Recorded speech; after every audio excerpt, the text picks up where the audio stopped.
ഹൗസിലെ ഇന്നത്തെ പ്രധാന വിശേഷം നമ്മുടെ ന്യൂറയുടെ നോമിനേഷനാണ് കേട്ടോ. നമ്മുടെ ന്യൂറ ഡയറക്റ്റ് നോമിനേറ്റ് ചെയ്തിരിക്കുന്നത് ആര്യനെയാണ്. ആര്യൻ അതത്ര പിടിച്ചിട്ടില്ല കേട്ടോ. അപ്പോൾ ന്യൂറ പറയുന്നുണ്ട് ആര്യൻ എപ്പോഴും ഒരു ഷെയ്ഡായിട്ടാണ് നടക്കുന്നത്, നമ്മുടെ ജിസേലിൻ്റെ ഷെയ്ഡ് പോലെയാണ് നടക്കുന്നത്, ഒറ്റയ്ക്കൊരു ഗെയിം പ്ലാൻ ഇല്ല, പിന്നെ ലാലേട്ടൻ്റെ എപ്പിസോഡിൽ വരെ തമാശയാണ്, എന്തിനും ഏതിനും ആര്യന് തമാശയാണ്, കാര്യങ്ങൾ ഒരു പക്വതയോടു കൂടിയല്ല എടുക്കുന്നത്. അപ്പോൾ ലൈഫ് സ്റ്റോറി പറയുമ്പോഴൊക്കെ ഇരുന്ന് ചിരിച്ച കാര്യമൊക്കെ അതെല്ലാം എടുത്തിടുന്നുണ്ട് നമ്മുടെ ന്യൂറ. അപ്പോൾ ന്യൂറയുടെ ഡയറക്റ്റ് നോമിനേഷൻ ആര്യന് പോയിരിക്കുകയാണ്. ഇത് ആര്യന് അത്ര പിടിച്ചിട്ടില്ല കേട്ടോ. അപ്പോൾ നമ്മുടെ ലിവിങ് റൂമിലിരിക്കുന്ന ടൈമിൽ, ന്യൂറയുടെ നോമിനേഷൻ കഴിഞ്ഞ ടൈമിൽ ആര്യൻ ആദിലോട് ഈ കാര്യം സംസാരിക്കുന്നുണ്ട്. ആദിലോട് ഈ നോമിനേഷൻ്റെ കാര്യം സംസാരിച്ചിരിക്കാതെ നൂറ അത് ഏറ്റുപിടിച്ചിട്ടുണ്ട്. നൂറ പറയുന്നുണ്ട്, നിനക്കിപ്പോൾ എന്താ പ്രശ്നം, ഞാൻ നിന്നെ നോമിനേറ്റ് ചെയ്തതാണോ നിൻ്റെ പ്രശ്നം എന്ന് ചോദിക്കുന്നുണ്ട്. അപ്പോൾ ആര്യൻ എടുത്ത വഴി പറയുന്നുണ്ട്, ഞാൻ നൂറോടല്ല സംസാരിച്ചത്, ആദിലോട് സംസാരിക്കുമ്പോൾ നൂറ എന്തിനാണ് ഇതിലിടപെടുന്നത് എന്ന് ചോദിക്കുന്നുണ്ട് ആര്യൻ. ആദിലയ്ക്ക് ഇത് പ്രശ്നം കൈവിട്ടു പോകുന്നു എന്ന് കണ്ടപ്പോൾ ആദിൽ നൈസായിട്ട് അവിടെ നിന്ന് എഴുന്നേൽക്കുന്നുണ്ട് കേട്ടോ. ആദിലയ്ക്ക് അറിയാം, ആദിലയ്ക്ക് ഇതിൽ വോയിസ് ഒന്നുമില്ല. കാരണം നൂറയായിട്ടുള്ള പ്രശ്നത്തിൽ ആദില ഇടപെട്ടാൽ രണ്ടുപേരും ഒരുമിച്ച് നിന്ന് ഗെയിം കളിയാണ്, രണ്ടുപേരെയും രണ്ട് കണ്ടസ്റ്റൻസ് ആക്കി മാറ്റിയിട്ടും ഇവർ ഒരുമിച്ചാണ് കളിക്കുന്നത് എന്ന് പറയാൻ ചാൻസ് ഉണ്ട്. അതുകൊണ്ട് നമ്മുടെ ആദില നൈസായിട്ട് അവിടെ നിന്ന് എഴുന്നേറ്റ് പോവുകയാണ് ചെയ്യുന്നത്. അപ്പോൾ ആര്യനെ നോമിനേറ്റ് ചെയ്തത് ആര്യന് അത്ര പിടിച്ചിട്ടില്ല.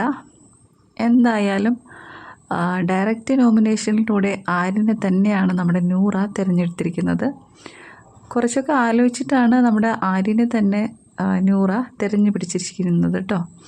കാരണം എപ്പോഴും ജിസേലിൻ്റെ കൂടെയാണ് ആര്യൻ, ജിസേലിൻ്റെ ഷെയ്ഡായിട്ടാണ് നടക്കുന്നത്, ഒറ്റയ്ക്കൊരു അഭിപ്രായമില്ല, എല്ലാം തമാശയാണ് എന്നുള്ള കാരണങ്ങളൊക്കെ പറഞ്ഞിട്ടാണ് നമ്മുടെ നൂറ ആര്യനെ നോമിനേറ്റ് ചെയ്തിരിക്കുന്നത്. എത്ര നല്ല ഗെയിമറാണെങ്കിലും നോമിനേഷനിൽ തൻ്റെ പേര് വരിക എന്ന് പറഞ്ഞാൽ അത് കുറച്ച് ടെൻഷനുള്ള കാര്യമാണല്ലേ. ഇവിടെ ആര്യന് അത് തന്നെയാണ് സംഭവിച്ചിരിക്കുന്നത്. എന്തായാലും വരും എപ്പിസോഡുകളിൽ ഇതിനെ ചൊല്ലിയുള്ള തർക്കങ്ങൾ ഉണ്ടാവുമോ എന്നറിയില്ല. എന്തായാലും മറ്റുള്ള കണ്ടസ്റ്റൻസ് ഒന്നും തന്നെ ഒരഭിപ്രായവും ഇതിനെപ്പറ്റി പറയുന്നില്ല. കാരണം നൂറയ്ക്ക് അറിയാമായിരുന്നു ആര്യൻ ഇത് സംസാരിക്കും തന്നോട് എന്ന്. അപ്പോൾ അതുകൊണ്ട് തന്നെ അതിൻ്റെ റീസൺ അടക്കം ആര്യനോട് പറഞ്ഞു കൊടുക്കുകയാണ് നമ്മുടെ നൂറ. ഒരാളെ നോമിനേറ്റ് ചെയ്തു എന്ന് കരുതി ഇത്ര ടെൻഷൻ അടിക്കേണ്ട കാര്യമൊന്നും നമ്മുടെ ബിഗ് ബോസിലില്ല.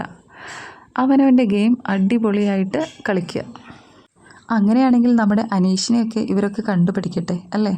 തുടക്കം മുതലുള്ള എല്ലാ നോമിനേഷനിലും നമ്മുടെ അനീഷ് ഏട്ടൻ പെട്ടിട്ടുണ്ട്.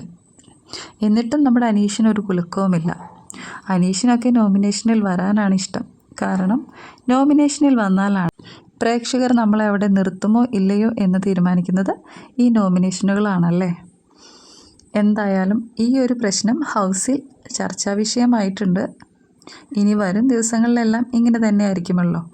ഏറ്റവും അടുത്ത സുഹൃത്തുക്കളെ തന്നെയായിരിക്കും ചിലപ്പോൾ കണ്ടസ്റ്റൻസുകൾ നോമിനേറ്റ് ചെയ്യപ്പെടുന്നത്. നൂറ പറഞ്ഞതിലും കുറച്ചൊക്കെ ഇല്ലാതെ ഇല്ല.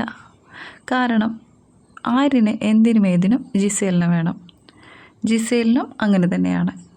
ഇവരൊരുമിച്ച് കാര്യങ്ങളൊക്കെ ചർച്ച ചെയ്യുന്നതൊക്കെ നമ്മൾ കണ്ടിട്ടുള്ളതാണ്. എന്തായാലും ആദിലയും ന്യൂറയും ഇതേ രീതി തന്നെയാണ്. അവരും കാര്യങ്ങളൊക്കെ ചർച്ച ചെയ്തിട്ട് തന്നെയാണ് ഒരുമിച്ചൊരു തീരുമാനത്തിലെത്തുന്നത്. ഹൗസിലെ പുതിയ വിശേഷങ്ങളുമായിട്ട് വീണ്ടും